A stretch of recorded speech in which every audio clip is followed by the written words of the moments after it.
Senior researcher at Corruption Watch, Melusi Ncala, joins us via video link to unpack the study further. Melusi, good afternoon, and thanks for joining us on the SABC at this hour. Good afternoon, and thank you for having us. Melusi, at this point, what factors contributed to the figure declining to 41?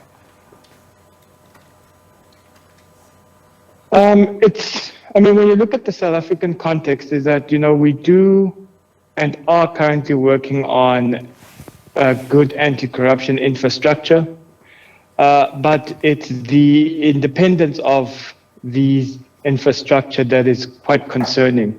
There's too much political oversight and interference. Take the National Prosecuting Authority, for instance.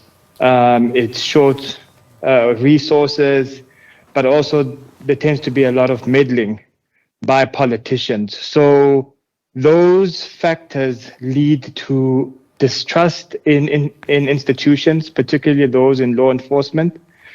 And when you look at South Africa as well, we also need to start prosecuting corruption cases, particularly high-profile ones. And that's not something that has been happening in the past years. But as you speak about the anti-corruption infrastructure in South Africa and the independence thereof coming into question, perhaps you could comment on the Zondo Commission and its work to date. Was South Africa on the right path in trying to combat corruption on that front? Also the issues regarding implementation that comes to the fore as we speak. Yeah, the recommendations are slowly being attended to. I think there is some work being done in that regard. That said, we still would like to see an anti-corruption agency, an institution dedicated particularly to dealing with corruption issues. And as I've mentioned as well, when you look at the NPA, for instance, its independence is rather important. We can't have what Parliament tells it or even the President. Well, thank you for those sentiments, Melusi, because we're obviously now looking at where to from here and concerns about the economic ramifications of this outcome and this grading. What should we be anticipating or looking out for? It's an election year. Yeah. And you would hope, given that South Africa has this track record where corruption has been rampant, particularly in the last 6 years, you would have people going to the polls considering what type of upright leaders do they want serving in government. At the moment, you have a president that's implicated in corruption, and so too are some ministers and parliamentarians. So we have a strong culture of that, and that impacts how investors view South Africa and the confidence of even ordinary people in law enforcement. So it will be interesting to see that how does a coalition government deal with this post the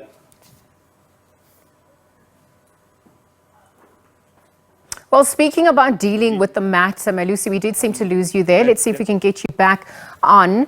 What would need to happen to improve South Africa's standing to obtain a better figure, even reaching 50? I think what needs to happen is that South Africa needs to start prosecuting corruption cases, and not just the little fish, but the big fish as well. Politically connected people in part of political networks definitely need to be held accountable. And that is what we're not seeing at the moment. If anything, cases are being thrown out of court due to a lack of evidence, and also just the perception that specific people are being targeted. So we need to have a clear, independent way of prosecuting these cases so that people can have trust again in these institutions. So we're obviously speaking about moving up and correcting. And just as we wrap up, given the current downward trajectory for South Africa over the past few years, from your vantage point, what is the likelihood of it improving next year?